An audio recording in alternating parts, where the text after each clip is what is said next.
Alright, so in this video I'm going to start the skinning process for this. Definitely not going to get through it all in this video, but I'll probably try to get the upper body done. I was looking at this, and one thing I noticed is that I probably should have split this up a little bit more, because there is a skirt here that is layered up underneath this. So I'm going to split that out as well. So just like last time, I will do,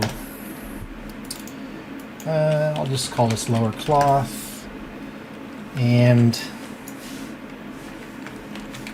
we'll do that.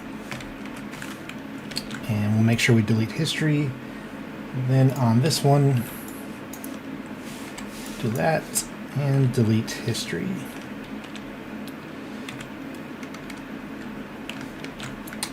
Okay. There we go. The other thing that we're going to do, no, actually, I think we're good. So I think we're good to get started on this.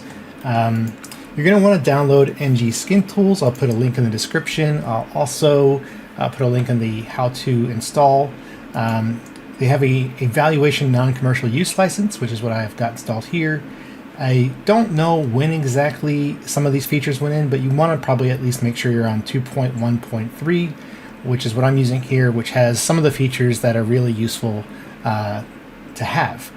So to get started, what I'm going to do is I'm going to just hide all the meshes except for body, and I'm going to add the joints to this that this piece will need. So that's going to be the pelvis, the spine, 1, 2, 3, the clavicle. We don't need the shoulder pads, and then the neck and the head. In the rigging panel here, we're going to go to, I just realized I'm not showing everything. There we go. So over here in the rigging panel, we're going to go to skin, bind skin, and go to the options so that we can choose selected joints. And I'm going to set max influences to 8. Normally when you work in games, you're going to either be working with 4 influences or 8. 4 would be for lower end, or maybe a more performant min-spec, and then max of 8 will be for most kind of current gen type games. So I'm going to use 8. And now we can get started. So now that the influences have been added, we're going to do initialize skinning layers in ngSkinTools. And the very first thing I'm going to do is get rid of any of the default weights that were here. So to do that, I'm just going to select the pelvis, make sure my brush mode is in replace, and my intensity is set to 1, and do flood. This is going to put everything on the pelvis joint. I'm also going to set my shading to X-ray joint so I can see the joints through the mesh. Not sure why the mesh has this very thick green lines, but that's all right. And then to get started, I'm going to just start skinning the spine. So to do this, what I will do is go to a front view and turn off the joint selection up here so that I can select all the vertices around spine 1, right around there. So I'm selecting spine 1 and everything up in the hierarchy. And the reason I do this is so that I know that I'm not going to have any errant weights anywhere else. If everything up here is spine 1, you know, if I had just selected the joints that I thought, or the vertices that I thought would be spine 1, and only skin those, and then the same thing for spine 2 and spine 3, there still might be some pelvis joints up here. So I'm basically going to skin it like this. And this ends up being actually very fast to do. I think obviously this video will go a little bit slower since I'm talking, but I will probably have this particular model scanned within 3 hours. So there's that. Let's go ahead and do spine 2. And as you can see, it's right around there. It's okay if we don't select the exact same thing on each side, because we're going to do mirroring. And spine 3 is about there.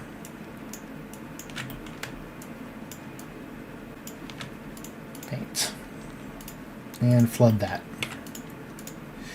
All right, so this is going to look not great because it's all rigid, but there you go. Okay, so now what I like to do, one of the great things about ngSkinTools is its smoothing capabilities. So you can find that in the set weights tab, and I'm going to set the operation to smooth and make sure that you turn on volume smoothing. This will allow areas like this, where we have elements floating on top of other elements, to smooth as kind of one thing. So in paint mode, you don't have to be in paint mode, but I like to see what it's doing.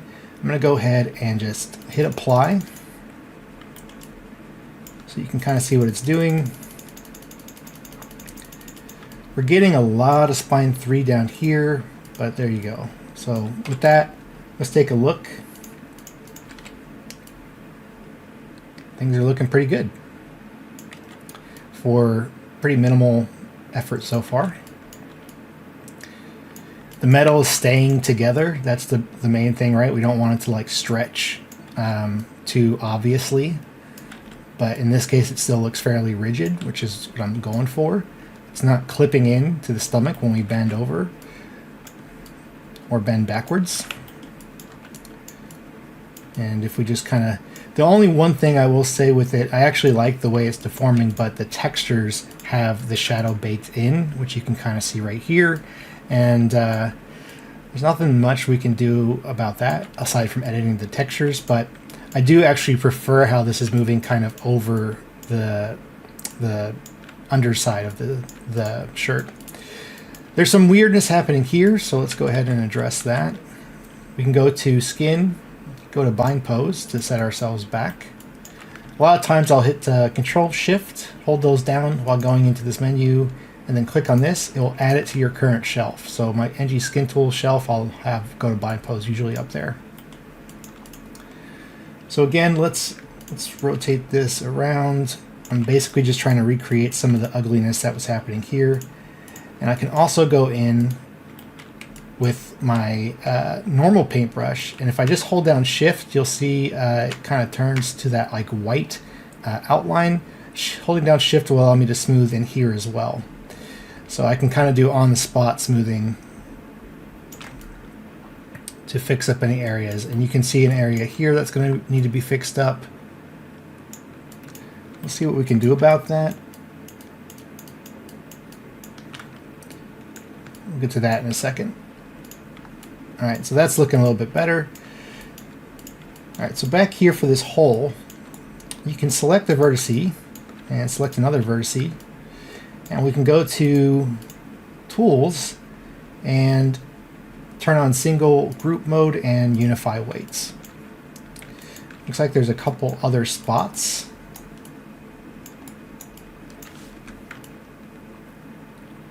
It's kind of hard to see.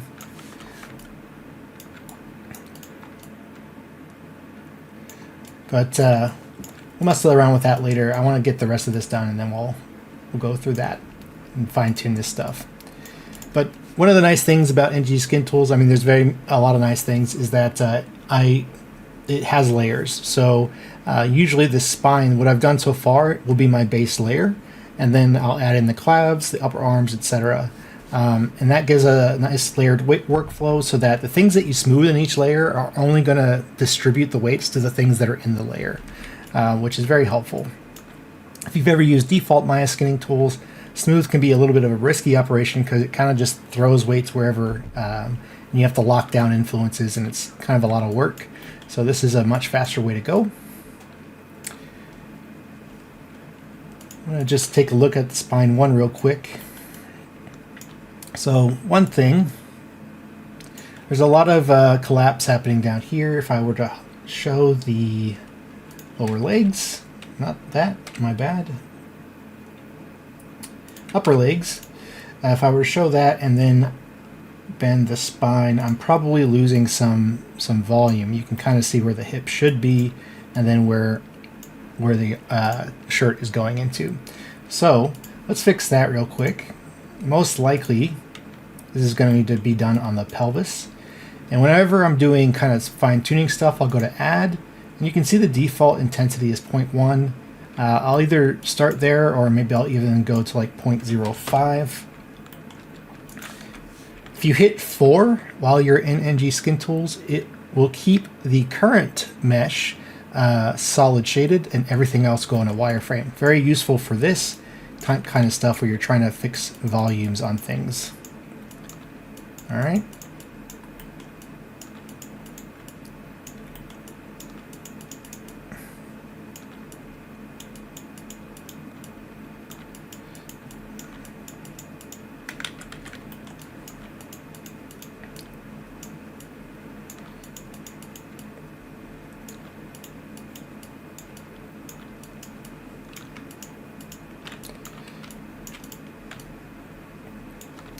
At the moment, I don't have a Wacom tablet hooked up, but I do have one, and that can be really useful as well for fine-tuning weights. You can set the pressure sensitivity to kind of drive the intensity, which is pretty nice.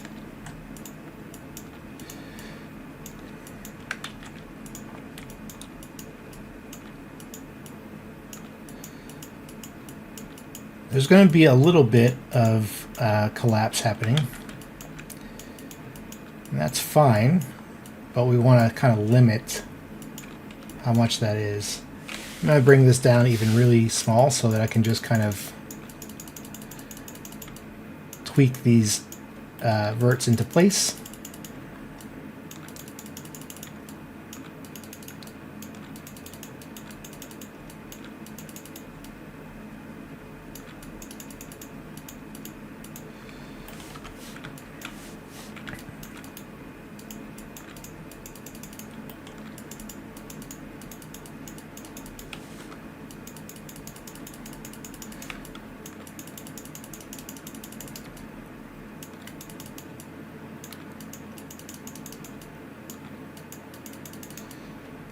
All right, let's take a look. And obviously this is going to have to deform, the lower legs will have to deform a little bit, so, but that's a much better shape. Let's go ahead and hide that.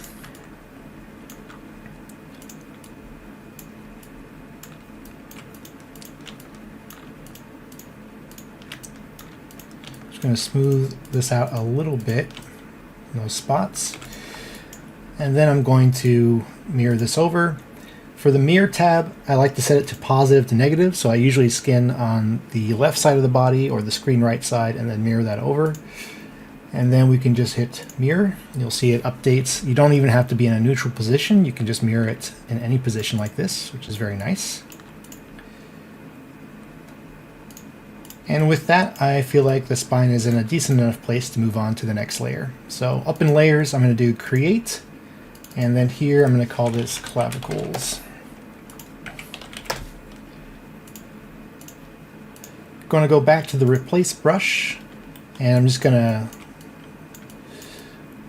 block in some weights. So even though I'm just trying to do the clavicles, just like I did on the spine, I'm going to do everything from the clavicle down in terms of the hierarchy is concerned. And it makes it easy to, when you do that, to kind of see how things are looking. Makes it easier to test.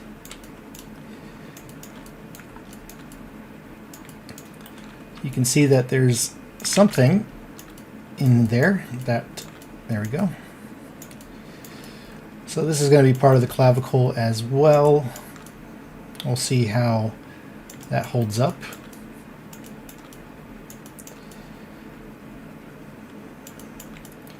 And if you think about your shoulder blade, kind of goes back here, covers quite a bit of space.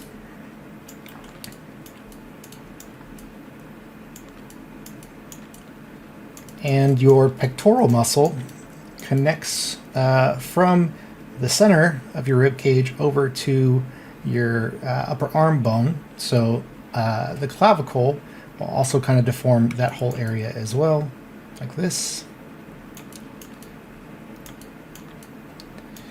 As you can see, I'm just really blocking these weights in rigidly. And once I'm happy with that, I will just go ahead and start to smooth. And now, if we take a look,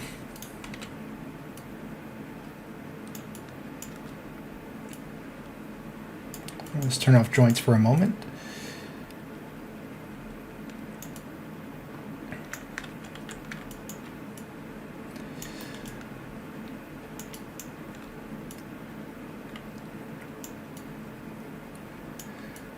So we'll want to work on making this look a little bit nicer through here. And again, what I'd probably start with first is just coming in and spot smoothing this to try to get it to maintain that like width, a consistent width across. You can see here we've got a little bit of clipping happening.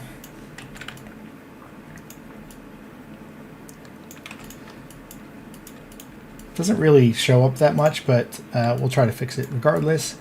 There's a couple things we could look into doing here. The first would be we could go into add and try to add some here. Whenever you have a brush selected, if you hold down Control, it will do the inverse. So rather than adding, we can take away. Kind of go back and forth between those two types of modes until we can kind of fix that particular clipping issue.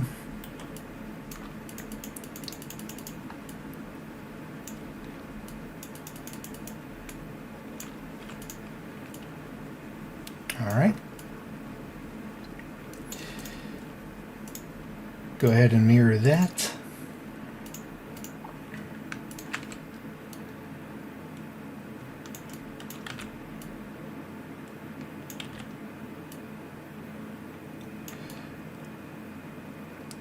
Cool. So now let's go ahead and do the upper arm.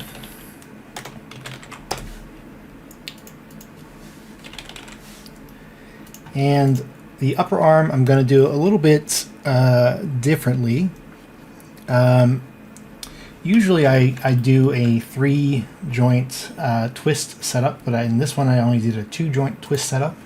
So with my upper arm, I actually want to start with the upper arm twist 01 because the way the twist is going to work is it's going to cancel out the rotate X of the upper arm. So the first twist bone, which is the one that's closest up here, is going to cancel out probably about 90% of whatever the upper arm twist is doing.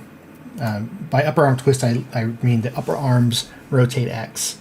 So this will cancel it out, and this will cancel out a little bit less. So say like 60% or 50%. So rather than trying to like do all the upper arm up here and then replace that with upper arm twist, I'm just going to start with the upper arm twist. This will probably make a little bit more sense here in a moment. So I know my upper arm joint is right around here, but I can show joints again to see that.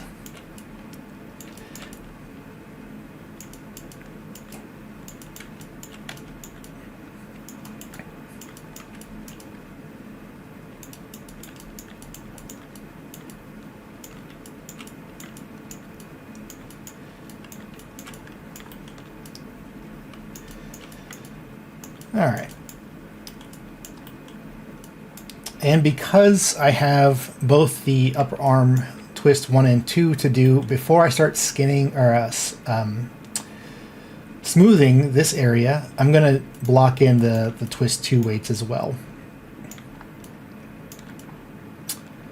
Not going to bother with the lower arm in this layer. I'll do another layer for that. Okay, so with both of those blocked in, let's go ahead and start smoothing. And now I can take a look and see how this is looking. So you can see here we've got some issues. The cuff and this thing do not have the same weights. We can address this by selecting that, selecting the edge loop there on that part, and also edge loop there, and we'll go to unify weights.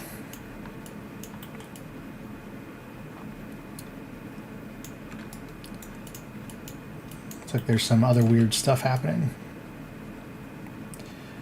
But in terms of the silhouette up here, this is looking pretty good. This is looking pretty good. It's just this cuff we got to deal with.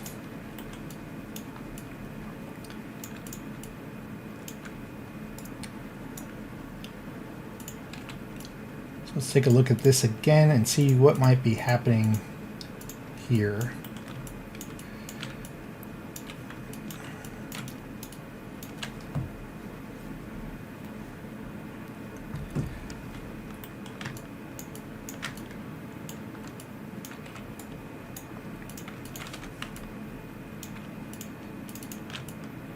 Because this is a triangulated mesh, trying to select loops within the mesh is going to be not really doable, but that's all right.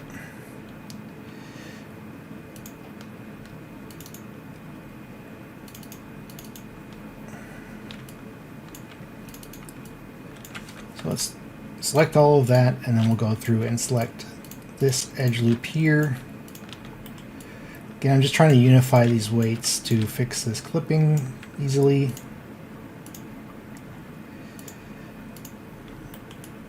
There you go. Looks like we still have some verts up above that could use that. The one downside I would say to ngSkinTools is what I would really love. It doesn't have all the tools that I would like. There's a couple tools within base Maya, specifically copy vertex, paste vertex, and hammer vertex weights. This one right here, or hammer skin weights. Those three are super useful, especially for things like this, where you're trying to, like, if I could just copy this vertice weight and paste it across the rest, that'd be great. There is a copy component and paste average. I've never had this actually work. And if you do any edits with the normal paint weights tool or anything up here, they're not going to be captured in ngSkinTools. So what I usually will do is wait till the end to do anything like that. In this case, I can just kind of fix this by coming in here and just painting the things that need to be painted. The other kind of annoying thing about ngSkinTools is if you wanted to say, just show this, normally you can do that, but as soon as you hit paint, it's gonna show that thing again. So that's another kind of thing I wish that wasn't there, but it is. Let's just rotate the upper arm twist 2 and see if we can figure out what might be happening. Also, don't be afraid to translate things, even though they'll never translate in actual like deformation, or I guess you can't say that because you never know what an animator is going to do. It does make it very easy to see the things that need work.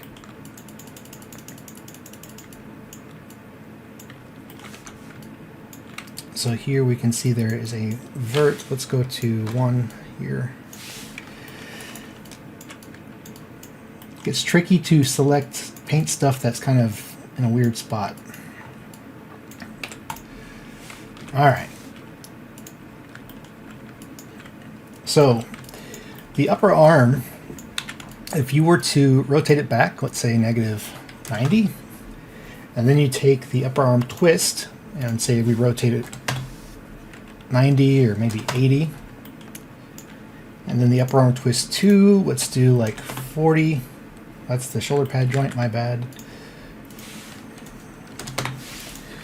That's kind of how the twist setup will work. So the arm is twisted quite a bit. In fact, if we show joints, you'll see that the hand is kind of palms out, but it still looks quite nice up here. It's not twisting a lot. So I think that's okay for now. We can go ahead and mirror this over. And then I will do the lower arm. So let's create a layer for that.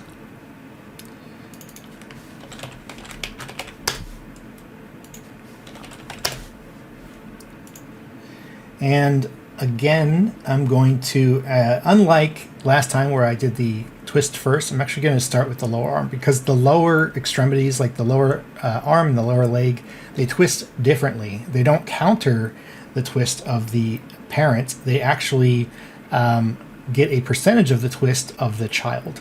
So in this case, it's going to get a, this first twist bone might get 75% rotation of the hand. The second one might get like 30 or 40 or something like that. Those settings are usually adjustable on your rig.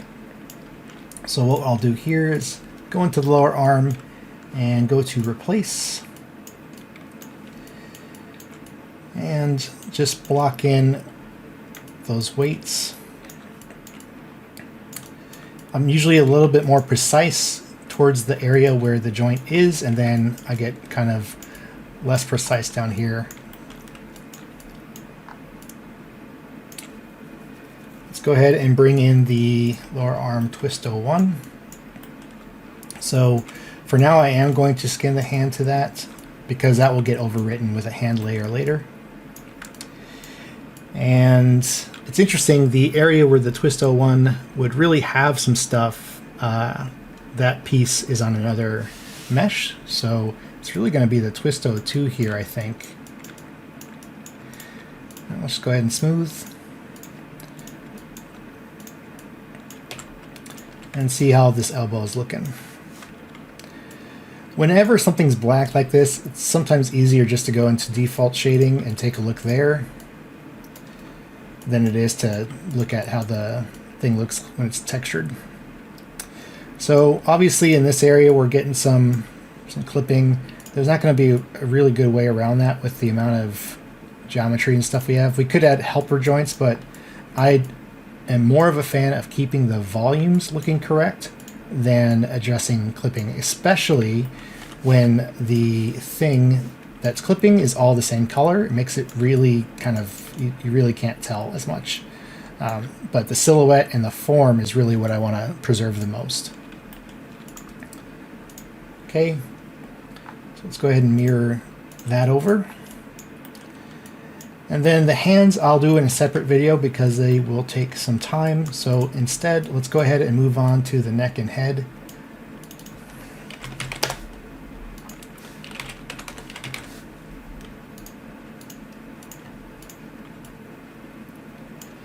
All right, so the neck, let's go about here.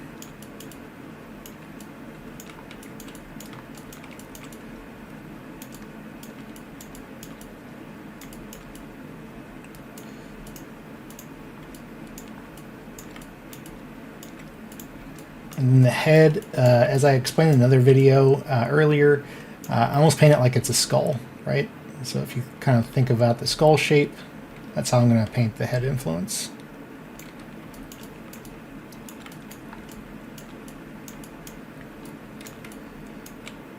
Let's make sure that we grab the ear in that, but not too much, and then just the jaw part, and mirror.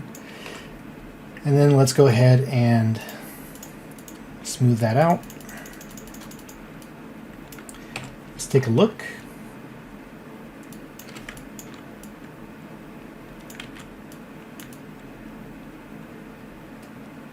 It's hard to see with these little wings showing off here.